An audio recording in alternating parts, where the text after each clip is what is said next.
Alors je suis venue en fait parce que nous allons à partir d'aujourd'hui assurer la présidence du réseau des praticiens qui réunit en fait l'ensemble des acteurs de l'aide en Europe, à la fois la Commission et puis l'ensemble des organismes qui travaillent en fait à l'international dans les questions de développement dans un cadre européen. Et donc c'est un réseau informel, donc c'est précieux parce que ça permet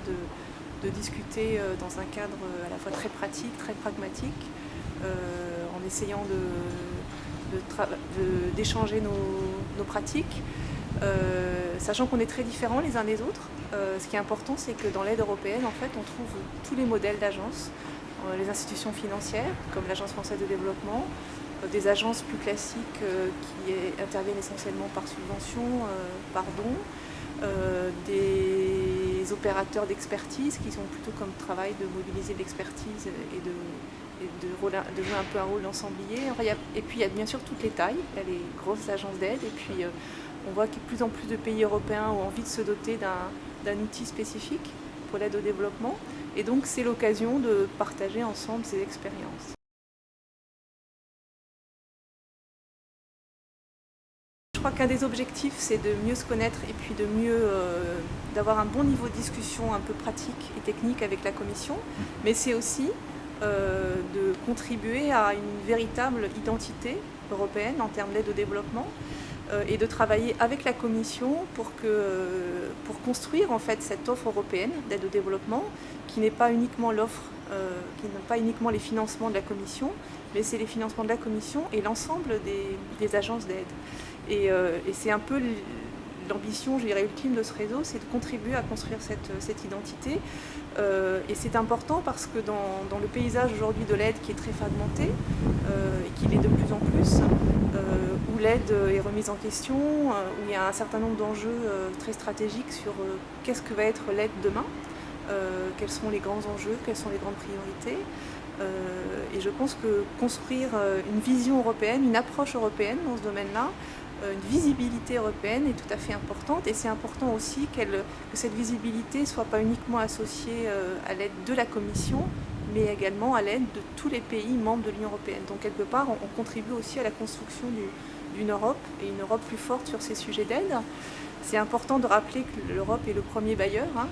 aujourd'hui de l'aide au développement, et que donc c'est important que l'Europe existe en tant qu'identité, à la fois sur le plan intellectuel, sur le plan de ses stratégies, de ses objectifs, et également sur le plan des projets et la mise en œuvre des projets concrets dans les pays.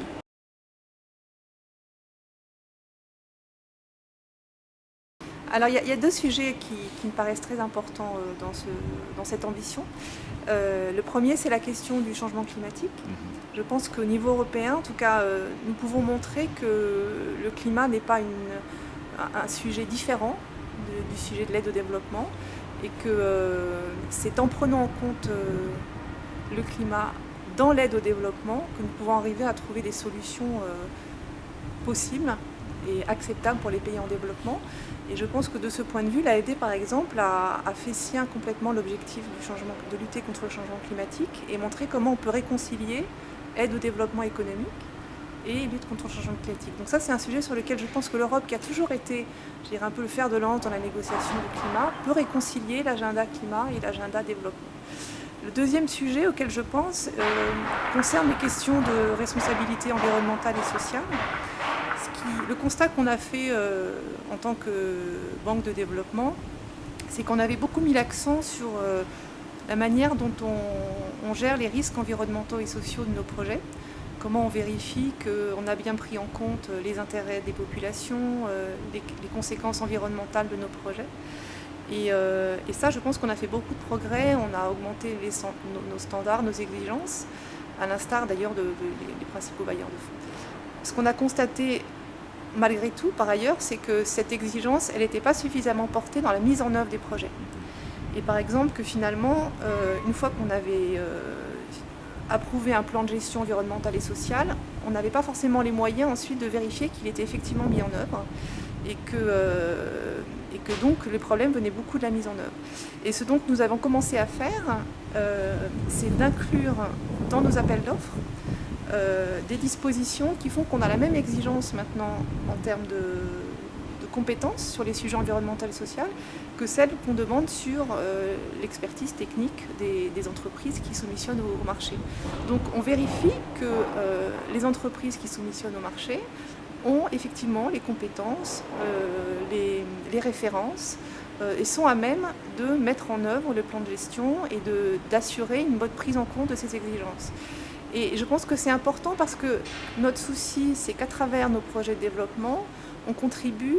à améliorer les conditions de travail, les conditions de vie des populations et aussi à améliorer la capacité des pays dans lesquels on travaille à vérifier que ces exigences sont bien mises en œuvre. Et donc on travaille avec des projets pilotes là-dessus et on essaye aussi de travailler d'inclure ces clauses dans les projets qu'on cofinance avec d'autres bailleurs de fonds, avec l'idée que ça nous paraît donner un message très positif de la part de l'Europe, de considérer qu'une des dimensions de notre aide est de contribuer à élever les conditions de concurrence et vérifier que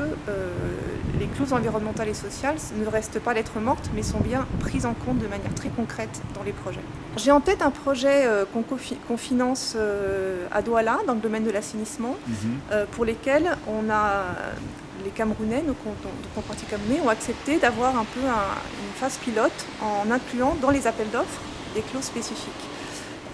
Pour l'instant, on n'a pas de projet qu'on ait cofinancé dans notre pipe qui soit en cofinancement, parce qu'en fait on le fait bien sûr que sur les projets sur lesquels il y a des risques importants en matière environnementale et sociale. Mais j'imagine que là on est un peu dans les premières phases, mais on est très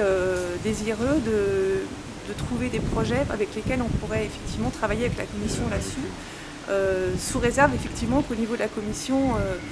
ils soient en mesure d'inclure ces clauses dans les appels d'offres que nous sommes en train d'étudier avec elle.